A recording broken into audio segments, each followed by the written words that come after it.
Before we begin, a heads up. This audio documentary shares personal stories and perspectives about alleged spiritual and sexual abuse. Some content is mature and may be graphic. Listener discretion is advised.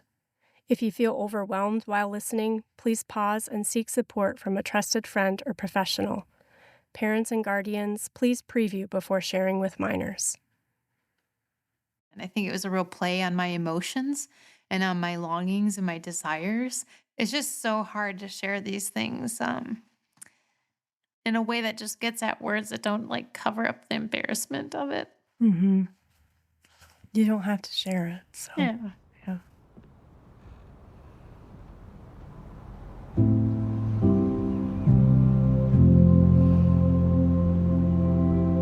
Hi everyone, this is Sister Teresa Alethea. I'll be narrating this episode. A few years ago, Sister Danielle Victoria and I did something brave, or something reckless, depending on who's listening. We both left the convent and began the long process of beginning a new religious community of nuns, or more technically accurate, religious sisters. We each had entered the convent more than a decade ago, but we felt God calling us to something else, to a new mission, to people on the fringes of the church, especially those wounded, abused, or scandalized by members of the church. But for us, this mission wasn't abstract, it was personal. Just after we started our new community, Sister Danielle and I decided that before we began this mission, we needed to tell our own stories of abuse to protect anyone who could be harmed. In 2024, we came forward publicly to share our experiences of spiritual abuse at the hands of a trusted priest. This audio documentary delves more into our stories and the nuances and complexity of adult abuse in spiritual settings. This podcast isn't about breaking our silence. We've already shared our story publicly. It's about breaking open how spiritual abuse happens, why it so often goes unnoticed or unaddressed, and how we can begin to build communities that are more honest, more human, and more hopeful. Each of us has a role to play in this work of repair. We invite you to join us in this difficult but essential work. This audio documentary is the first major step in the mission of the Sisters of the Little Way of Beauty, Truth, and Goodness, a mission of listening and solidarity with people on the fringes of the church, especially those who have been wounded, abused, or scandalized by members of the church.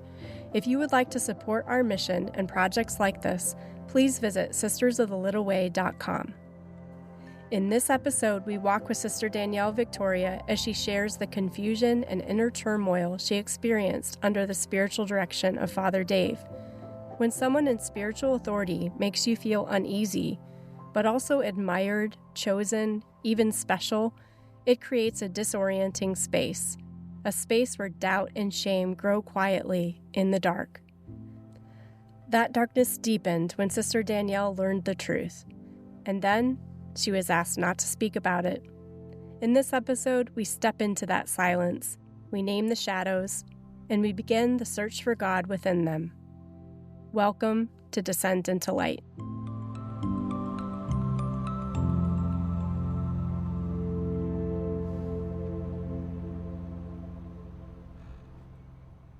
I got a phone call from a sister who had mentored me since my earliest days in religious life. And she said, the provincial wanted to call you herself, but I asked if I could be the one to do it. And right away, I felt in my gut something's wrong. The sister knew me really well, so I thought she must know that this information, whatever she has to say to me, will be really difficult for me. So I just took a deep breath and I said, okay, what's going on? And her words were really vague.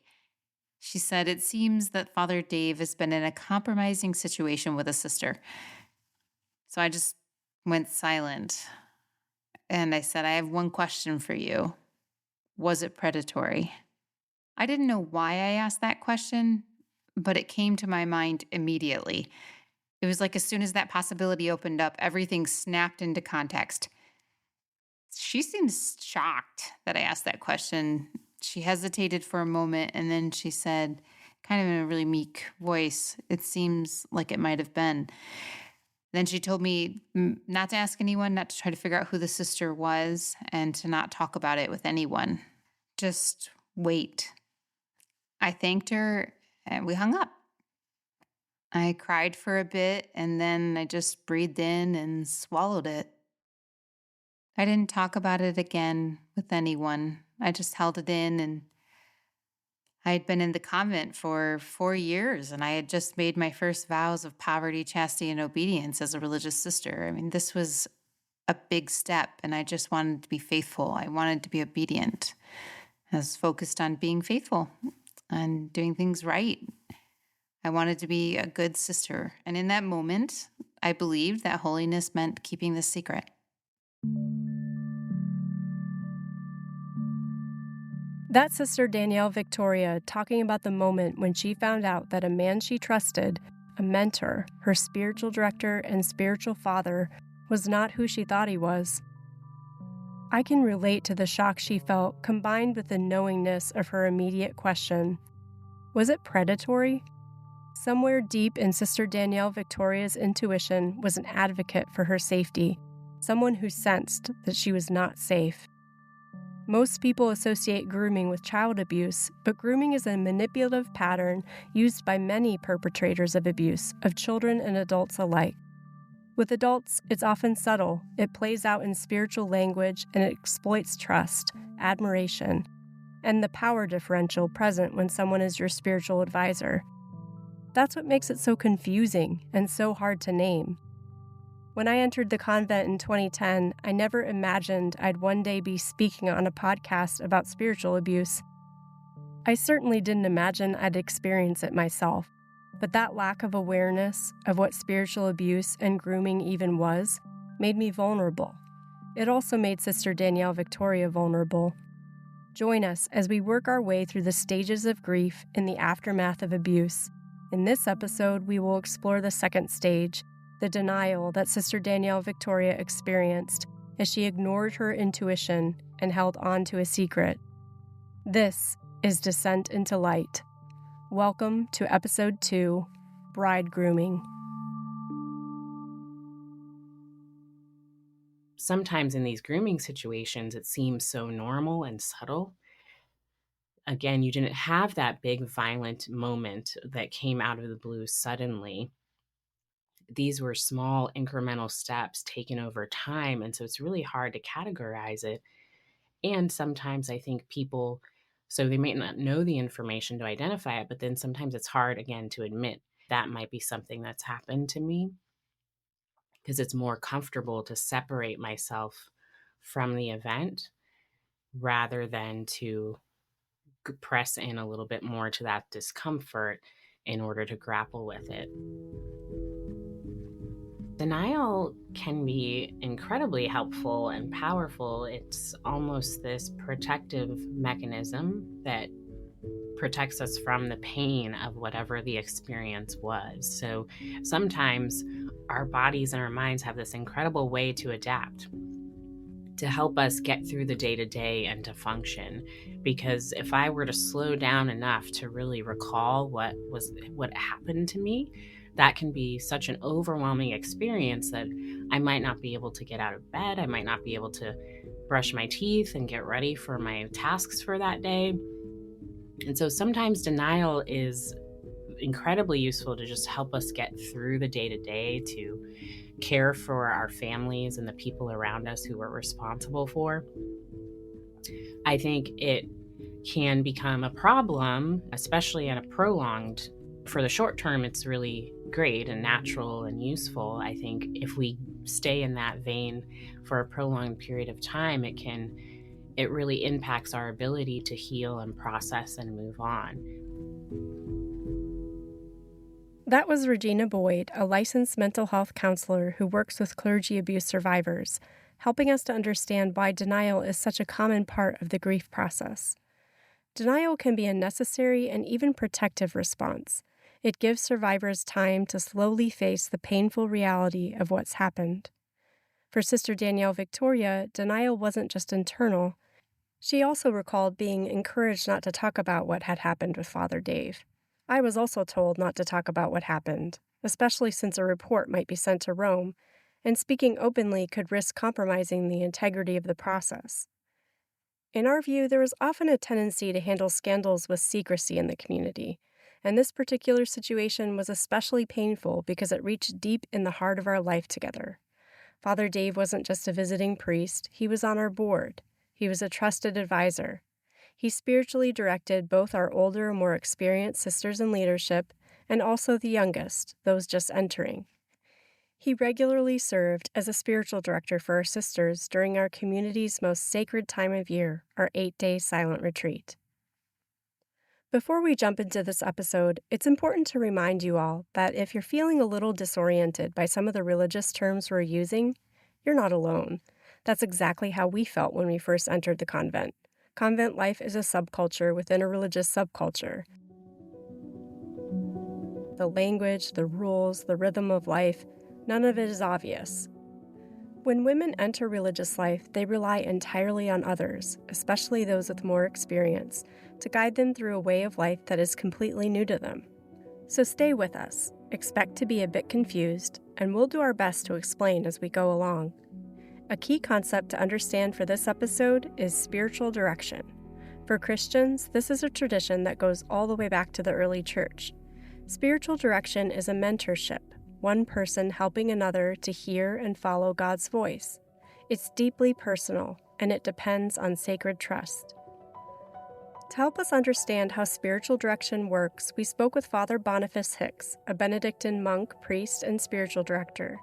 He's written extensively on the topic of spiritual direction and also founded a formation program to train spiritual directors at St. Vincent College in Latrobe, Pennsylvania.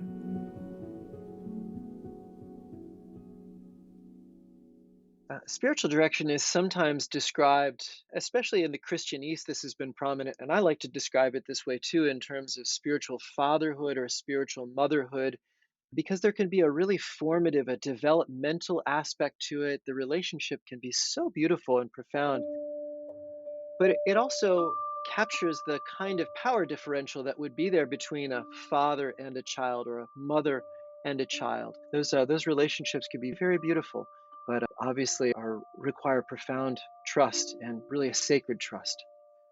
The way that spiritual direction then thrives is that the directee is able to really open up to the spiritual director, because the spiritual director becomes closely associated with the directee's relationship with God in such a way that things that can be brought into spiritual direction will be brought more easily into prayer.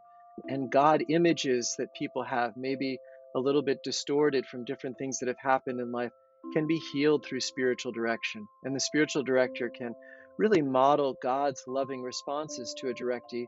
And so it becomes formative, like a father or a mother, that can really foster a tremendous amount of growth in one who is willing to open their hearts and entrust their most intimate places of their hearts.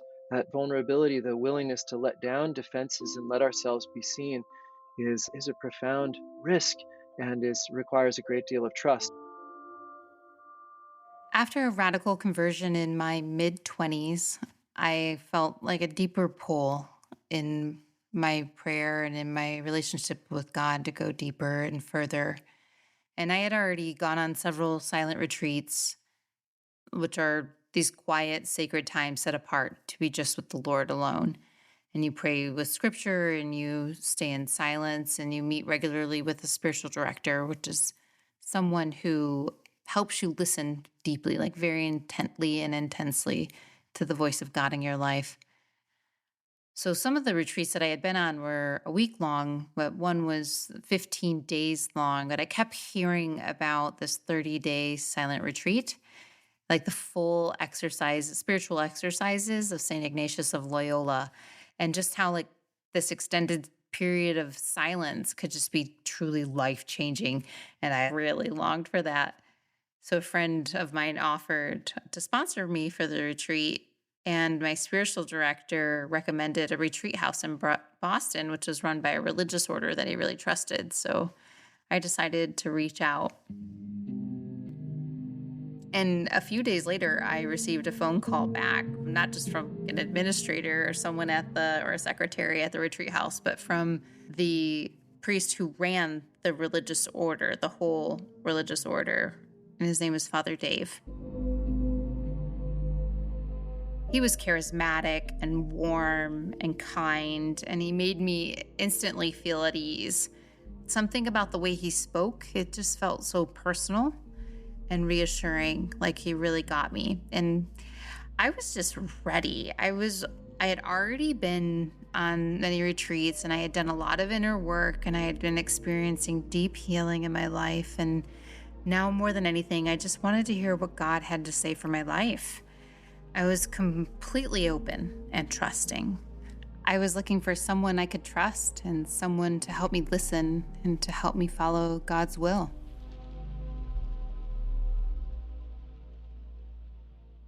Sister Danielle is describing a kind of openness I know intimately.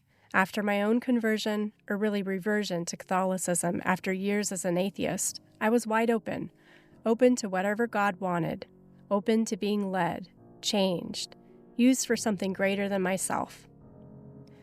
It wasn't passive, it was opening myself to the reality of our essential vulnerability, and in that recognition, there's something incredibly beautiful.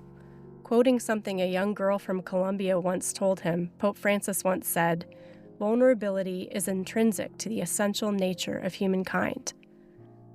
The word vulnerable is taken from the Latin noun vulnus, or wound. We can only love when we are open or vulnerable, and we can only be vulnerable when we're woundable.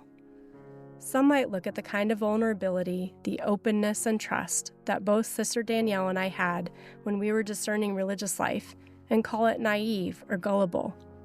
But in the spiritual life, vulnerability isn't a flaw, it's a strength. It means being willing to listen deeply, to remain open to grace, and to allow your heart to be shaped by something beyond your own understanding. It means recognizing that we don't always see the full picture, and that sometimes love invites us rather than forces us to step into the unknown. In the Catholic tradition, we believe that God sees us fully and desires our joy, and that trust also allows us to follow God's will, not out of fear or pressure, but because we believe in a love that leads us into deeper freedom. All of that is true, but here's the truth we don't always talk about in church spaces. That same openness, the one that is required for holiness, is also the very thing that makes people vulnerable to abuse. When you're taught that trust is a virtue, that obedience is sacred, that spiritual authority is God-given, people find themselves not just opening their hearts, we hand over the keys, we silence our doubts, and we begin the dangerous process of overriding our instincts. Vulnerability is holy. It's what allows us to love both God and others. It's what unites us as humans, but it's also what can open us to abuse. To understand more, we spoke with Lucy Ha. She's a doctoral research fellow at Baylor University who is currently conducting a study to better understand the impact of adult clergy sexual abuse to improve trauma-informed care and institutional response. In situations of clergy abuse, in the countless victims that I've talked to, they usually were going through a very difficult time in their life where they were seeking help and comfort from their clergy person, and that person picked up on that need and then exploited it. People can be vulnerable just by wanting to be holy. So these are people that are trying to become better. They're spending a lot of time at church, volunteering in various ministries, and just serving with really pure intentions. They're doing everything right. And that genuine desire to grow spiritually and to please God, that can become an opening that a predatory priest can exploit. The very thing that should protect them, their devotion and trust and that desire to serve God, can become a weapon that's used against them. People in religious life, especially sisters and nuns, they're much more vulnerable because they're completely dependent on their order and ultimately the church for every aspect of their life and their livelihood. So that automatically creates added layers of vulnerability. And the same goes for seminarians. They might be going through their formation to become a priest, and if they're abused in the seminary, They basically have to risk giving up all the time they've put in and even their entire vocation if they choose to speak out about it. So there's all these different intersectional elements of vulnerability for these people that are in religious life.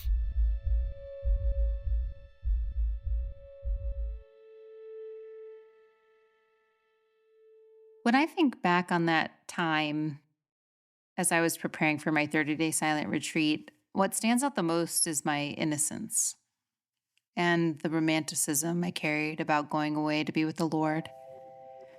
I had like this beautiful image in my head of a month of silence, prayer, and solitude, no distractions, no noise, just me and God. I imagined this kind of like sacred stillness where God would speak directly to my heart and I would hear him clearly and I would finally know what he was asking of me. And I was ready for that. I was taking it seriously. I had already been on a number of silent retreats. Each one had brought healing and clarity and a deep sense of peace. But that 30-day retreat felt like something else entirely. A threshold, like I was about to cross into a deeper place with God, maybe even the deepest. There's something so appealing about the intensity of it. The idea of stepping away from the world completely. No phone, no work, no conversations, just kind of a spiritual wilderness where I could be stripped down to what really mattered. And I longed for that. I craved it. And it felt like love. I mean, it felt like love, like saying yes to the one who had already changed everything in my life. Like so much had radically changed at that point in my life. And I was just leaning in and saying, here I am, Lord. Speak. I'm listening. And I had not taken this lightly. I mean, I had thought about it deeply for a long period of time and had prayed about it. And I trusted the recommendations that I had been given. And people like sacrificed for me to be able to go. I trusted the place, the priest, and the process. I came into that retreat with a trust in my hands, holding it out like an offering. And I believed I was stepping into a sacred space.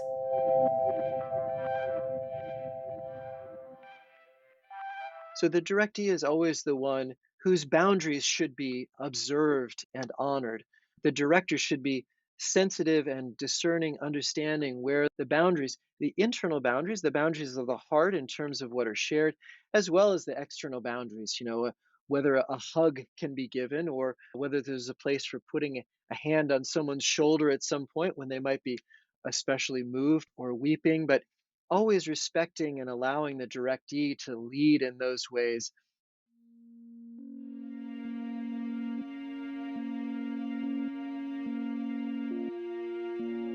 The atmosphere of the retreat house, especially around Father Dave, wasn't at all what I expected, even though it was supposed to be like a silent retreat. He would talk to me in the hallways, or daily spiritual direction sessions which were scheduled for like an hour, would often stretch much longer, sometimes 2 hours.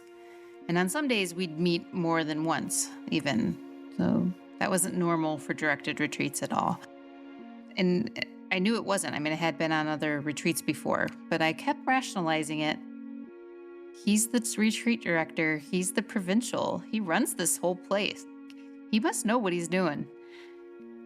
And he seemed so free, like so confident and so self-possessed. Like I really admired that. I remember I wanted that kind of freedom for myself in my own spiritual life. So I just pushed aside the quiet little warnings that started to surface, and I told myself it was fine. Maybe he just enjoyed spending time with me, that maybe God was doing something special here. One evening, I was sitting alone by the fireplace in the retreat house, praying in silence. Father Dave walked in and handed a large glass of wine and said, "Just be here with the Lord." And in that moment, it felt beautiful, so intimate, with like the fire crackling and sitting in a comfy chair, and like I was on this sacred, romantic, month-long retreat with God. And I didn't think about boundaries. I didn't think I even needed to. This place was a place of prayer, a place of trust, a place I believed was safe. But now, looking back, with all that I know about grooming, I see it totally differently. And it wasn't one obvious violation. It was a slow, steady erosion of boundaries, tiny, almost invisible shifts. And I went along with it, not realizing how far I was being led each step. It's like the story of the frog in boiling water. You don't notice how hot it's getting until it's too late. One thing that is important to understand in this situation is that Sister Danielle was vulnerable on many levels. First, she was a devoted, dedicated woman, ready to do God's will. And it's often the most dedicated people who find themselves targeted by predatory leaders. Second, Sister Danielle was on a retreat in which her prayer took center stage. And prayer, in so many ways, whether we are a man or a woman, is fundamentally connected to all aspects of our humanity, including our sexuality.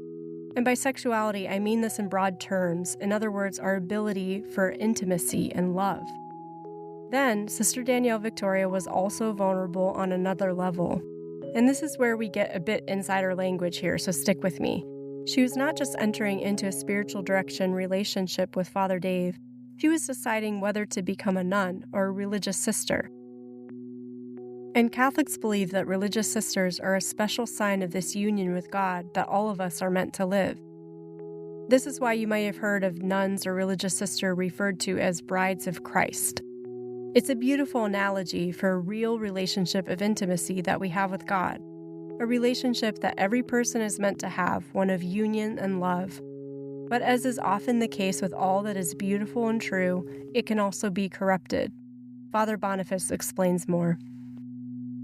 So the religious sister is really the clearest icon of the bride of the divine bridegroom. So wearing the veil, for example, but in her consecration and often written right into the vows of religious life, there is a confession, a profession of love for the divine bridegroom. There is a marriage that takes place in a very real way that's in one way more profound than the earthly marriage of man and woman because it's actually eternal, whereas earthly marriage ends with death.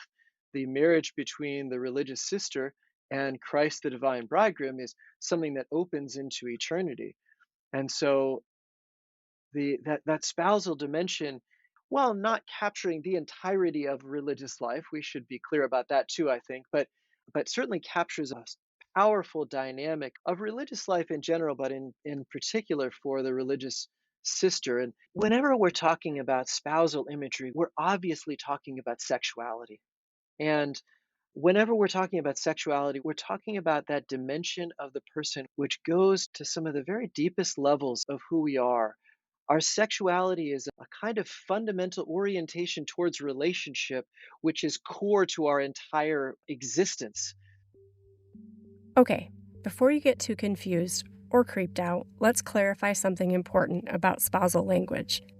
Christians believe that we're meant to be in relationship with God, in union with God. And marital imagery represents God's great love for us.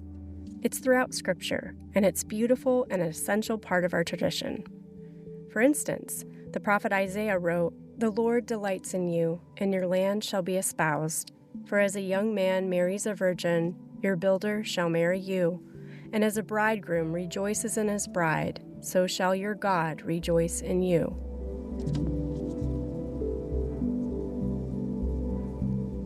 Why does divine revelation include marital imagery like this?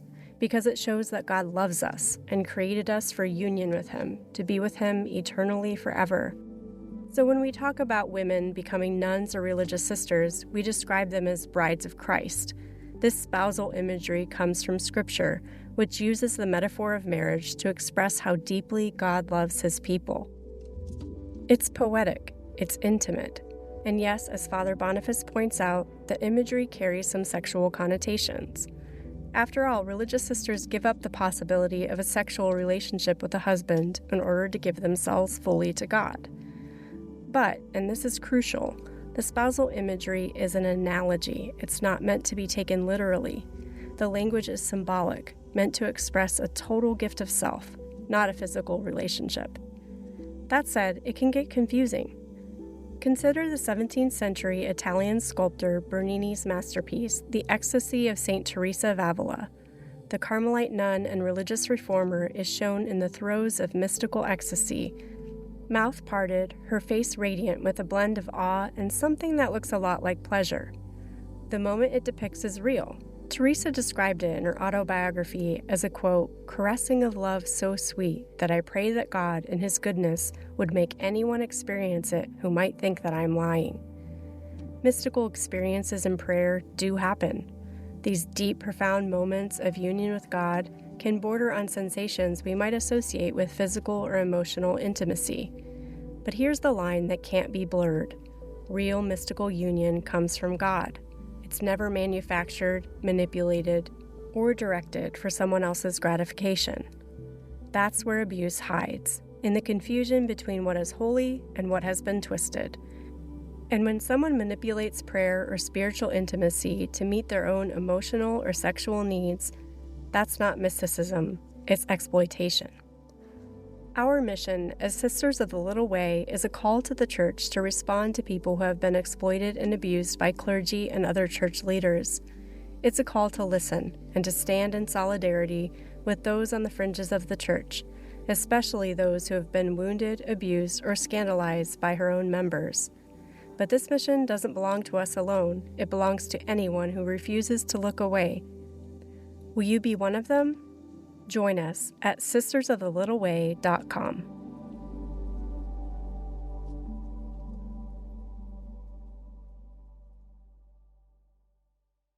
It wasn't until the second week of the retreat that my prayer started to really shift, becoming more intimate and more emotional.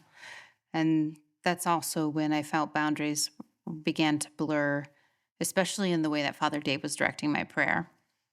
One day, in spiritual direction, he invited me to imagine myself in a room alone with Jesus.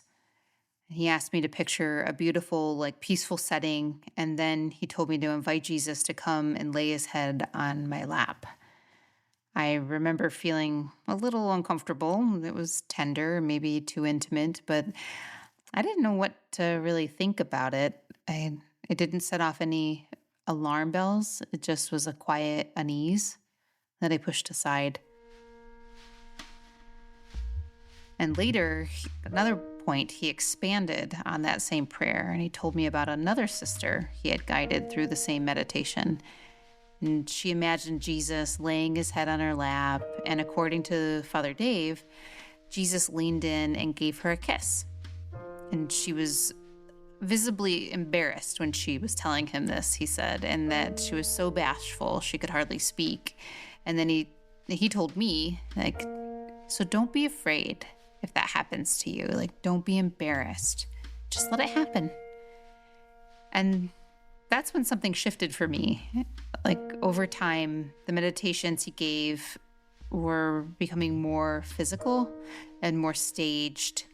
He described increasingly intimate scenarios, always wrapped in this deeply spiritual language. And he would normalize it by saying things like, other sisters have done this, and I've shared this at diocesan women's retreats, and they loved it. One meditation he described was about a married couple lying in bed, having pillow talk. And I was supposed to imagine myself as the woman and Jesus as the man.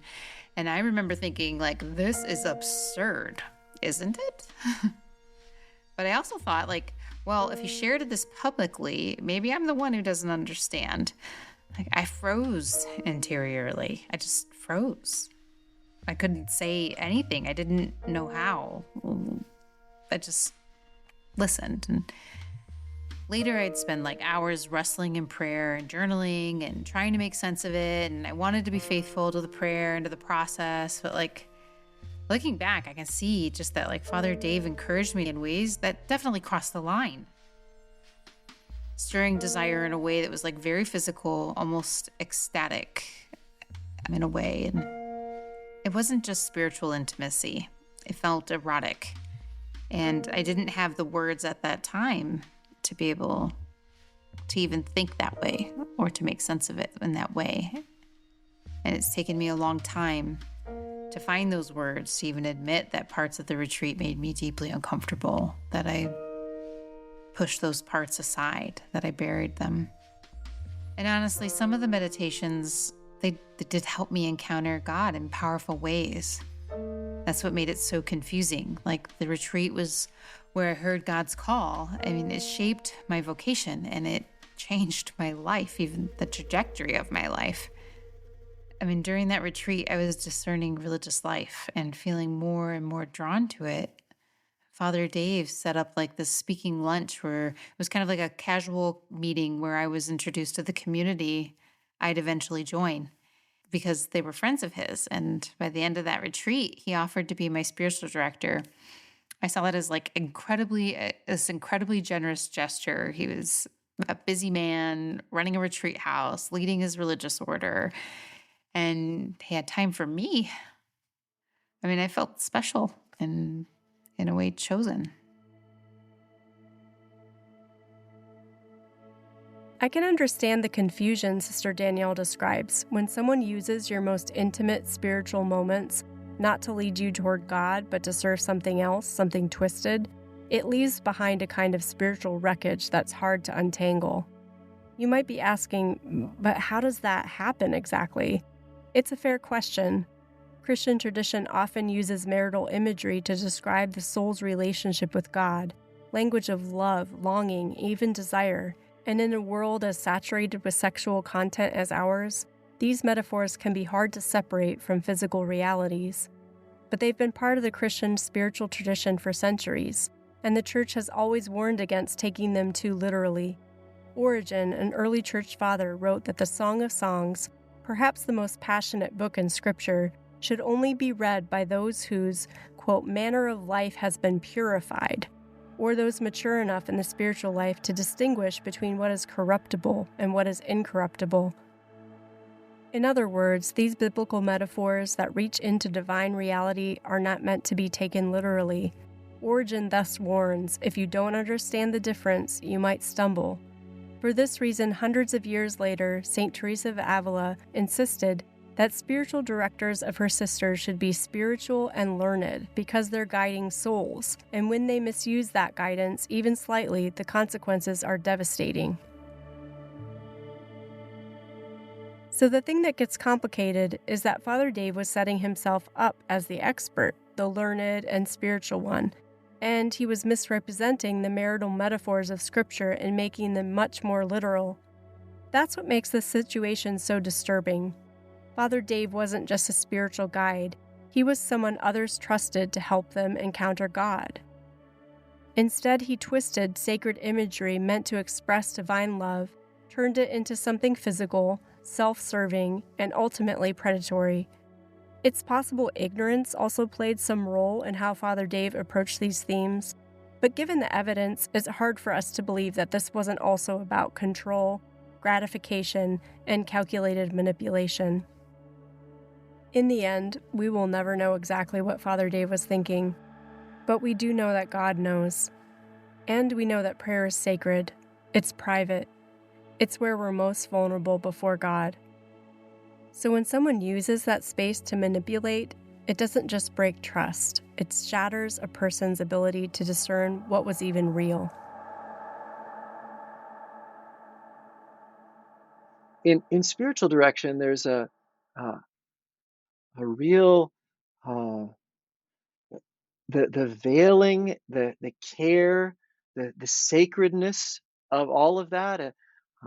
Pope Francis has used some images like the spiritual director needs to remove his sandals before the sacred ground of the other, like Moses before the burning bush.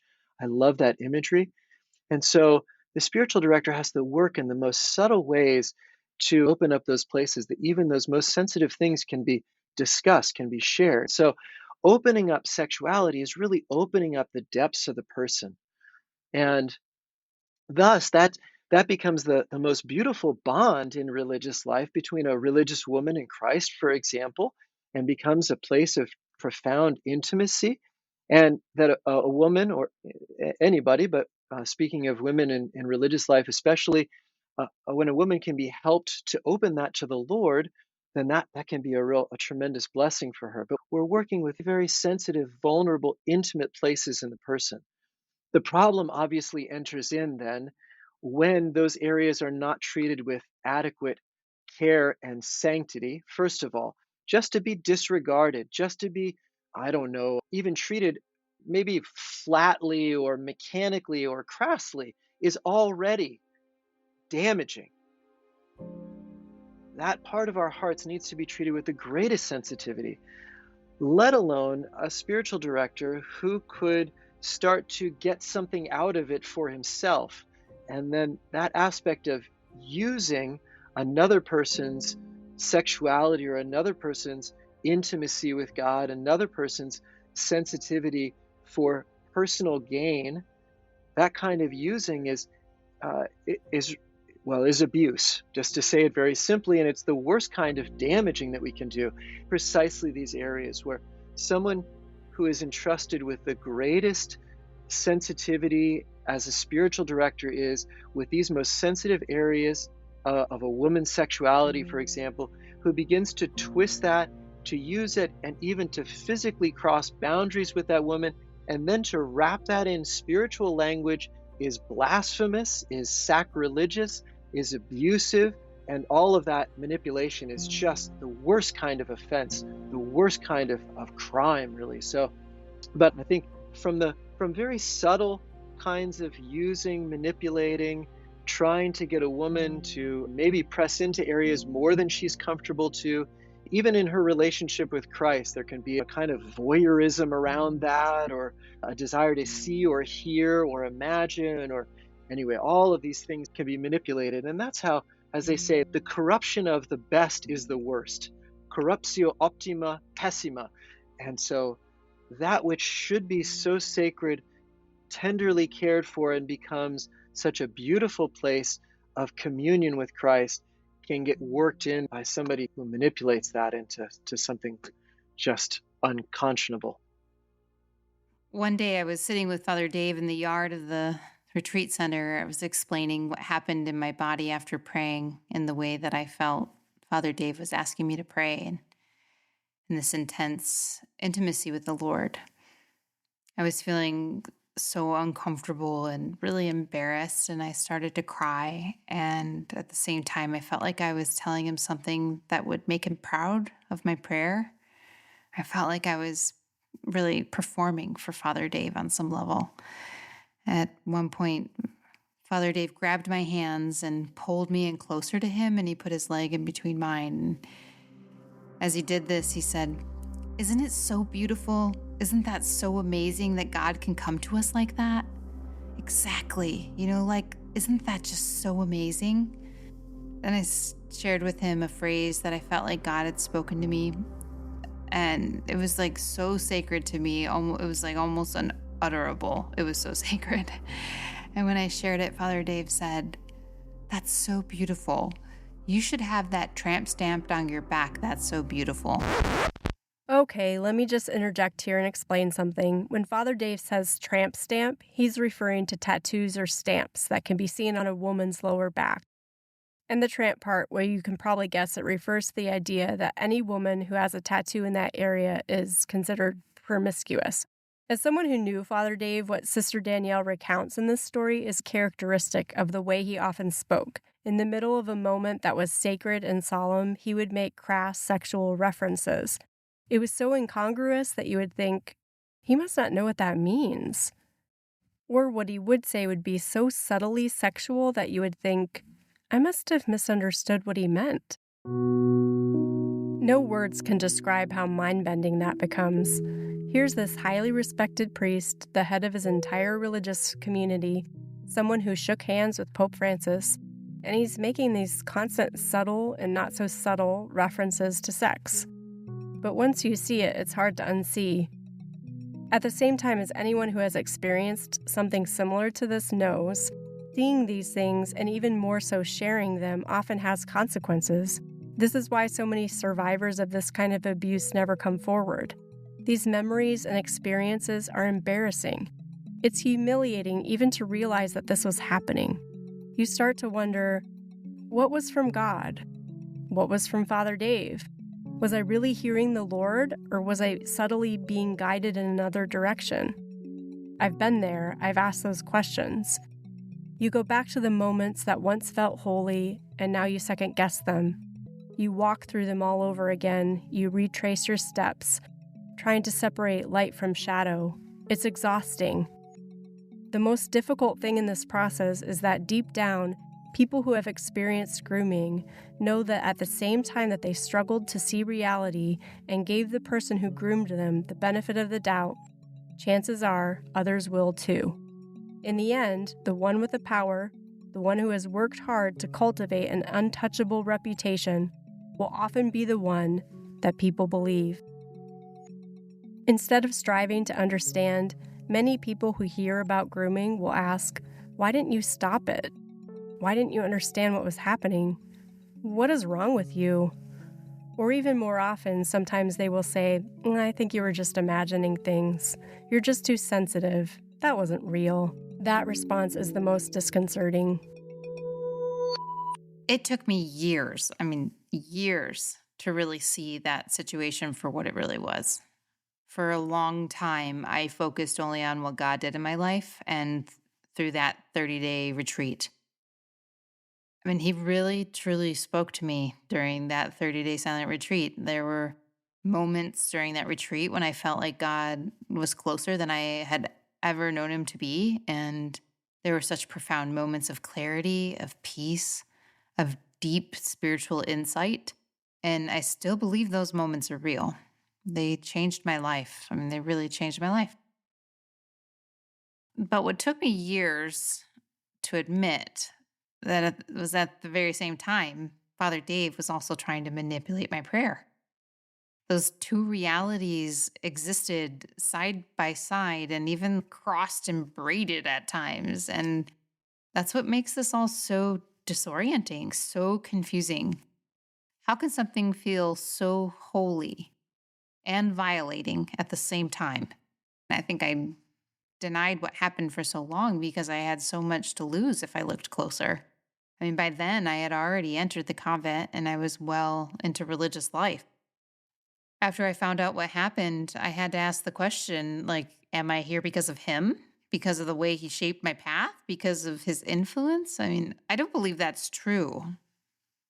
But it's a terrifying question to have to ask. Because what if the foundation of your whole life, like your vocation, your call, your identity, was entangled with someone's manipulation? Denial is way easier. And spiritualizing things, I mean, that became second nature.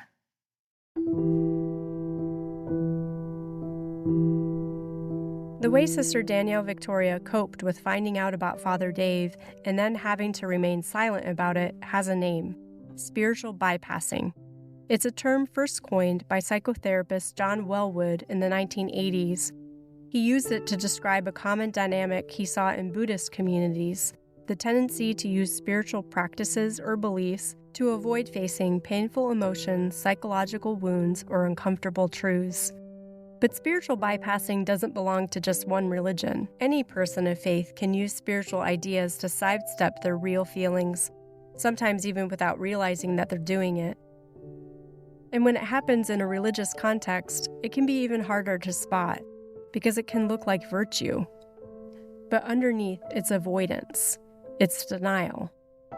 And that's the difference. Spiritual bypassing isn't just being positive. It's not about optimism. Optimism looks forward, it hopes for the best, but it still acknowledges what is hard. Spiritual bypassing, on the other hand, uses positivity to erase reality. It tells you not to listen to that inner voice of discomfort, not to trust your gut, not to feel what you're actually feeling. That's what Sister Danielle and I were both doing under the spiritual direction of Father Dave. When something felt off, we told ourselves it was just part of advancing in the spiritual life, and Sister Danielle continued to use spiritual bypassing after being asked to keep the secret about Father Dave. The thing is, spiritual bypassing is dangerous enough on its own, but in the hands of someone with harmful intent, it becomes a powerful tool of manipulation. If someone wants to control you spiritually, one of the easiest ways is to convince you to ignore your feelings and to spiritualize everything that is happening. To paint your inner resistance as a lack of faith. To cloak boundary violations in the language of spiritual growth. Because once you stop trusting your own discomfort, once you start calling it holiness, it becomes that much easier for someone else to take control. In Christianity, we have this special variety of bypassing that we can call spiritual bypassing, which is applying spiritual motives to the bypassing operation. And I can avoid feeling the emotions by just justifying somehow that something happened. So perhaps hovering there is pain over, so we can hover over the surface that way. Or we might say, well, I don't get depressed, I pray. Well, that's nice that you pray, but that doesn't actually prevent you from getting depressed, or that doesn't mean that you're not depressed. Or I'm not angry, I forgive. I just forgave them. It's fine. Everything's fine. Or sometimes we use that, well, it's God's will. He did that. And it's really a way of avoiding the emotion, avoiding feeling the pain, avoiding feeling the anger, avoiding those, or feeling the fear. Sometimes we talk ourselves down. Well, it's not good to have fear, so therefore I don't feel fear. Oh, that's nice. Perfect love casts out fear. God loves me. I don't have any fear. So we can tell ourselves these things and behave in those ways. Feeling our emotions is the pathway also to healing our emotions. And again, many times we need another relationship to help us with that. So we have to be careful about the ways that we spiritualize as a way of bypassing, avoiding feeling things that are very hard to feel. Many months after I received the phone call about Father Dave, I was in a gathering of all the younger sisters in the community, and the sister in charge asked if everyone could come together and meet to discuss something really important. And at this point, even though my immediate question when I was told about Father Dave was it predatory, I had really buried that deep the moment I hung up the phone and did not really revisit those feelings or intuitions again. So once we all gathered and the sister said, many of you know that Father Dave is no longer allowed near our community because of something that happened with a sister. And she wanted to share more information with us about it. And she confirmed that the incident with Father Dave and a sister was indeed predatory. And before that, no one had really definitively confirmed the question that I had first had. And now, in a circle of all of my peers, for the first time, I'm having to face this thing that I had held inside of me for all this time alone. And with all that pressure came just a well of emotion. It just welled up inside of me and started pouring out. I started kind of hyperventilating. I was, just kind of like a sobbing mess. And I don't think anyone else really understood how much Father Dave had meant to me and how important he was in my journey and how deeply he had helped me discern my vocation. So it was really just for the first time having to face this reality that this person that I cared so much about, who was really a father figure to me, was not who I thought he was. The denial that had covered me was suddenly ripped off, and I realized that whatever had happened between Father Dave and this other sister was far more than what I had been originally told, and it was really much more than being a compromising situation, as I knew deep in my bones and in my intuition that this was wider than the sisters I had already knew were involved, including myself.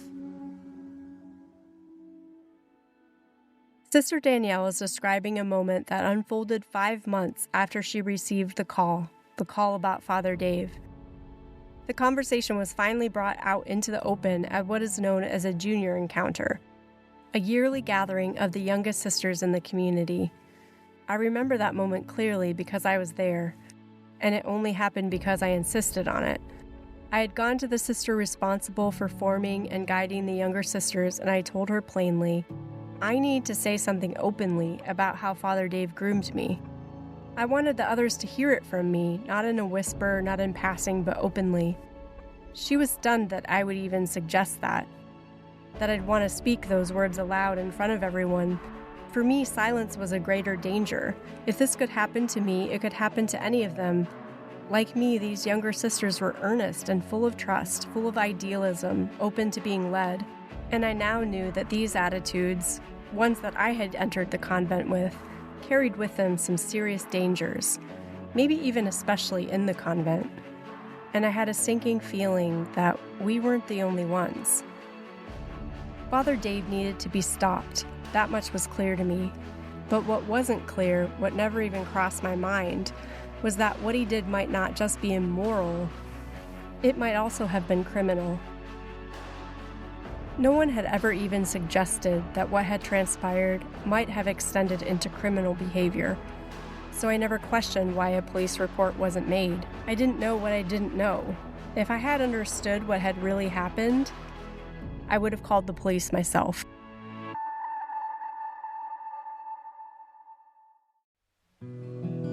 This audio documentary is the first major step in the mission of the Sisters of the Little Way of Beauty, Truth, and Goodness, a mission of listening and solidarity with people on the fringes of the Church, especially those who have been wounded, abused, or scandalized by members of the Church. If you would like to support our mission and projects like this, please visit sistersofthelittleway.com. There are lesions on my skin.